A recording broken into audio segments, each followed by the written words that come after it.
Ko si Glenda Labrado Much, taga South Cebu. Usa ko ka deboto ni Senior Santo Niño. Sa una, usa ko ka OFW. Nagtrabaho ko isip domestic helper sa unom ka mga nasod sa lilain nga mga employers. Grabe ang mga pagsuway. Buhis buhay gyud ang kasinatian nako sa pagpantrabaho.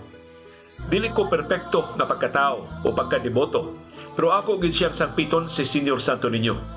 Magluhod in taon ko magdanguy-nguy sa iyang atubangan. Mangiliw po sa panahon nga moabot ang mga problema nga murag di na nako kaya nga sulbaro. Kaluoy sa Ginoo na sulbad o gigiyahan ra itaon ko niya.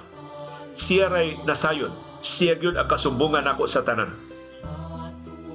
Doon ay usa ka gabi nagdamgo ko og bata. Ako kunong gisapnay ang bata. Gikan kuno ko sa highway, nipadung ko sa among bahay. Kanang bahay gyud nga among gipuy-an sa mga gagmay pa ni sa akong mga gidikanan o namo magsuon.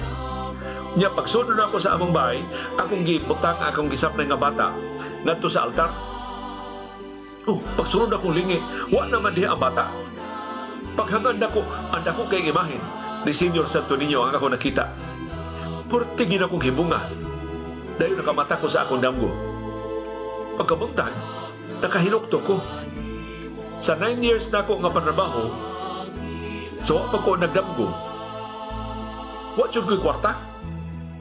Niuli ko sa amo, what yun ko'y napundar, kay ang tanan akong kita ako mga ipada, ihatag na ako sa akong mama, aron itabang sa pag-eskwela sa akong mga igsuon. Akong mama naninda sa tabako. Ya akong papa mag-uuma, namuhi pagkahayupan. Usay masakit akong papa, maabono ang gasto unta sa pag-eskwela sa akong mga manghod para sa iyang mga tambal. Ya di gyud paigo, makapangutang pa gyud ang akong mama. Pag humana sa akong kontrata, nipauli ko sa Subo. Ang akong dang nga kwarta igo rin sa among gastuhan kada adlaw. Una na sige na sa gupangitag kahuaman o kwarta. Niadto ko sa akong iyaan, niadto ko sa akong igaagaw. Naglisod gyud mi sa kwarta. Bisan sa pagparenew sa akong passport para sa akong laing pantrabaho, pagawas rason, wa gyud gyud kwarta para passport. Bisan sa akong gastuhan while asikaso sa akong papeles, hasta pamliti wa gyud kwarta.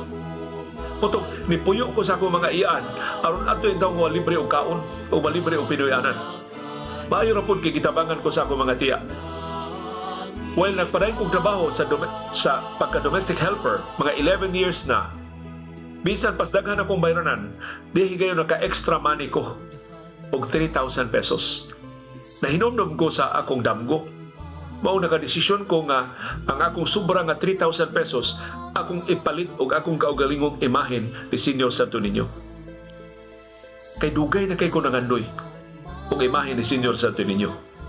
Doon ay gamay nga imahen pero sa ako matong mama nakatong karaan pa nga ison og kahon na bildo ya doon ay suga nga dikurente. Og salamat ni Senior Santo Niño karon 15 years na ninako ang akong kaugalingong imahen ni Senior Santo Niño nga ako napalit atong 2011.